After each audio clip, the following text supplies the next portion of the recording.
नमस्कार, मैं डॉक्टर रवि राय आप सभी दर्शकों का हार्दिक स्वागत करता हूं। प्रिय दर्शकों, अपनी आज की इस वीडियो में हम चर्चा करेंगे जन्म कुंडली में निर्मित होने वाले मरुत योग के बारे में।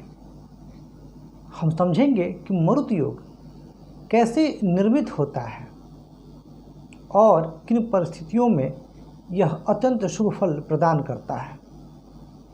कहना चाहूँगा आपसे कि वीडियो को ज़्यादा से ज़्यादा शेयर करें, लाइक करें और चैनल को सब्सक्राइब करके हमें अपना प्यार और स्नेह अवश्य दें। मैं आप लोगों के कमेंट्स भी पढ़ता हूँ और आजकल राशि पर कमेंट ज़्यादा आ रहा है और वृश्चिक राशि पर आया, धनु राशि पर आया कि गुरुजी जो आप कह रहे हैं यह बिल्कुल सत्य है।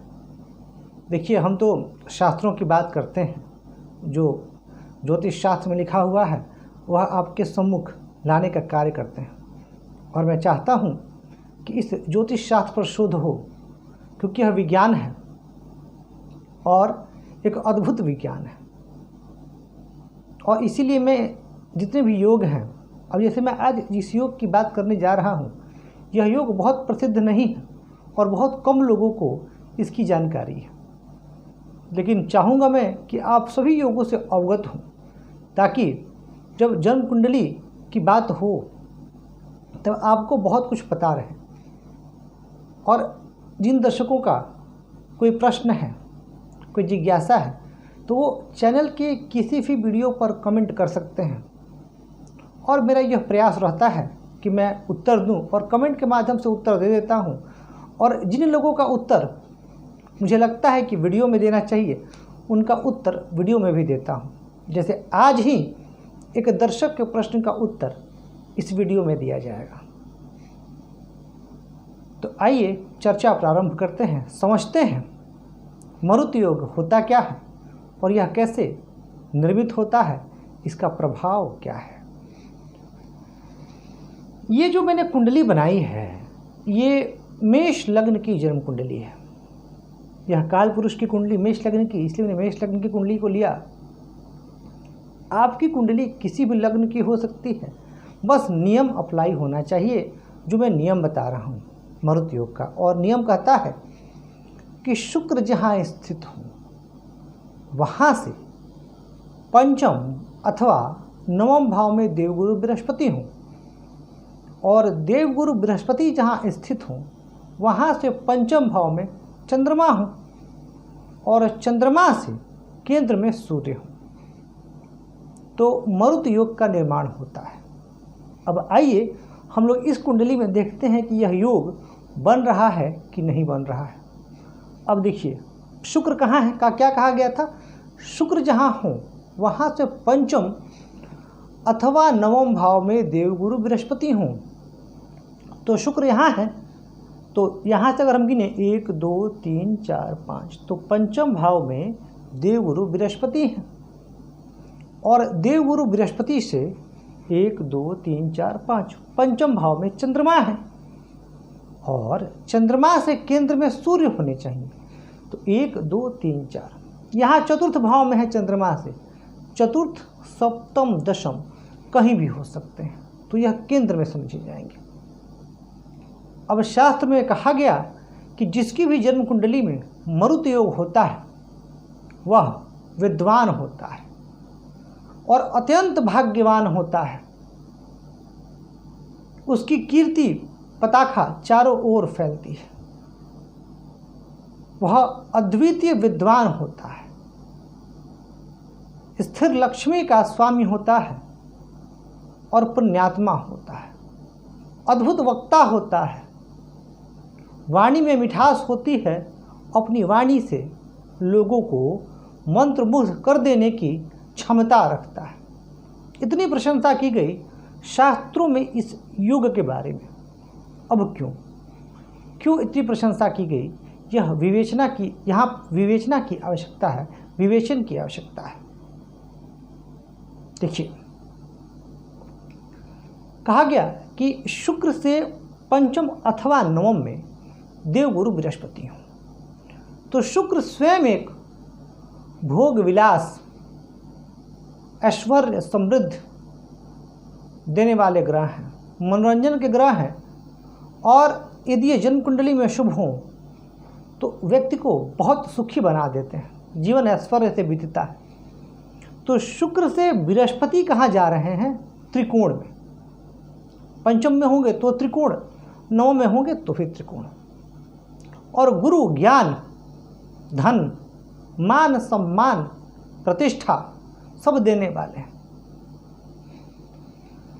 और विद्या, देखिए विद्या के बारे में यदि बात की जाए तो शुक्र भी कहीं कम नहीं है, शुक्र भी अद्वितीय हैं विद्या के मामले में। और आजकल तो मैं कहूँ कि शुक्र का प्रभाव ज़्यादा परिलक्षित हो रहा है, क्योंकि पहले क्या था कि सात्विक जीवन था। आज लोग पढ़ाई ही इसलिए करते हैं कि जीवन भव्य हो, लग्जूरियस हो, लाइफस्टाइल जो हो वो ग्लैमरस हो, इसलिए तो अध्ययन हो रहा है।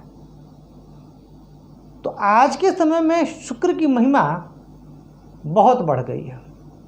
अब पुनः क्या कहा गया कि गुरु जहाँ स्थित हों वहाँ से चंद्रमा पंचम भाव में, 1 2 3 4 5, तो स्वाभाविक सी बात है कि चंद्रमा से बृहस्पति नवम भाव में आएंगे।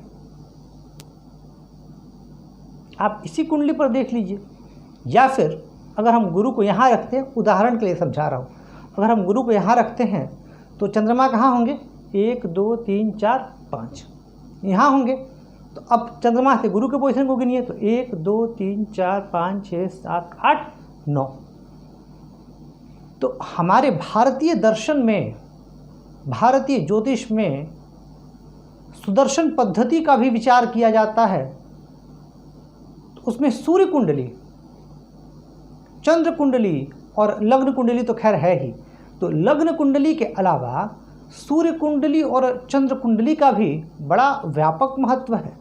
तो जब चंद्र कुंडली से बृहस्पति नवम भाव में होंगे तो इसमें आश्चर्य कैसा कि वह व्यक्ति परोपकारी होगा ही, विद्वान और गुणवान होगा ही। पुनः क्या कहा गया कि चंद्रमा से केंद्र में सूर्य हों, तो जब चंद्र कुंडली से ग्रहों के राजा सूर्य केंद्र में होंगे तो वह व्यक्ति तेजस्वी होगा ही, पद प्रतिष्ठा और अधिकार वाला होगा ही। इसीलिए इस योग का इतना महत्व है। अब वीडियो के आरंभ में मैंने आपसे एक बात कही थी कि हमें कब इस योग का शुभ फल मिलेगा, तो जब इन ग्रहों में बल होगा।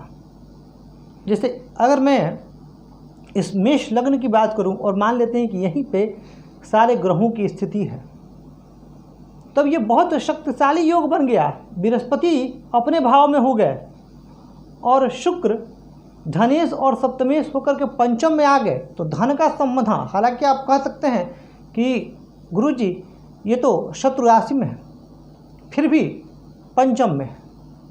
सूर्य यहाँ मित्र राशि में है, चंद्रमा भी यहाँ मित्र राशि में है, सुखेश होकर के लग्न में स्थित है। तो स्थिति बहुत अनुकूल है।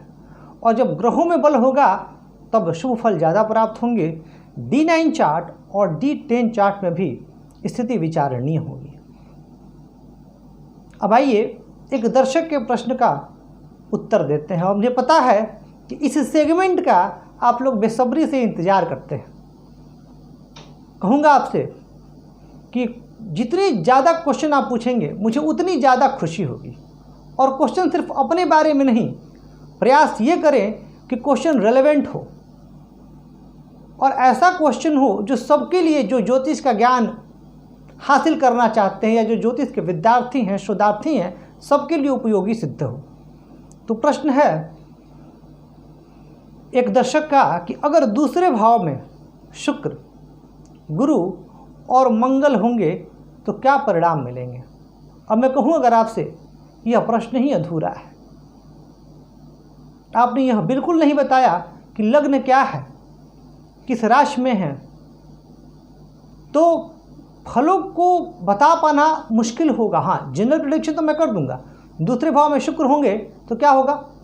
दूसरे भाव में शुक्र होंगे तो वाणी में मिठास, कुटुंब में प्रेम का वातावरण। तो वहीं गुरु होंगे तो वाणी प्रभावशाली, वाणी में गंभीरता, कुटुंब के लोग धार्मिक और मंगल होंगे तो वाणी में उग्रता। अब यहाँ पर विरोधाभास हो रहा है, दो ग्रह वाणी में मिठास दे रहे हैं तो एक मंगल वहाँ स्थित होकर के वाणी में कटुता दे रहे हैं, तो फल क्या समझें? मिला जुला फल। परंतु यहाँ गुरु मंगल की युति तो अच्छी है पर शुक्र मंगल की युति अच्छी नहीं है। खास करके आपके द्वारा परिवार में कलह हो सकता है या बहुत संभावना है कि आपकी भावनाओं को उस तरीके से ना समझा जाए जिस तरीके से आप अभिव्यक्त करना चाहते हैं। कई बार आपकी वाणी विवाद का कारण बन जाया करेगी, तो कुटुंब की कोई घटना का आपके मन मस्तिष्क पर बड़ा व्यापक असर पड़ा होगा और आप उसके चलते कई बार अत्यंत परेशान हो उठते होंगे। इसकी संभावना भी परिलक्षित होती है।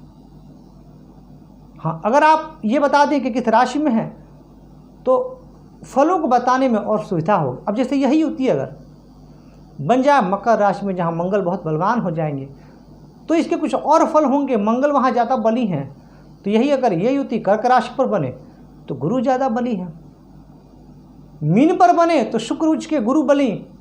तो हर राशि पर कुछ न कुछ अलग प्रभाव इसका देखने को मिलेगा। तो ये आपके प्रश्न का उत्तर, और कहना चाहूँगा आपसे कि कार्यक्रम को लाइक, सब्सक्राइब और शेयर करके हमें अपना प्यार और स्नेह अवश्य दें। आज के लिए बस इतना ही।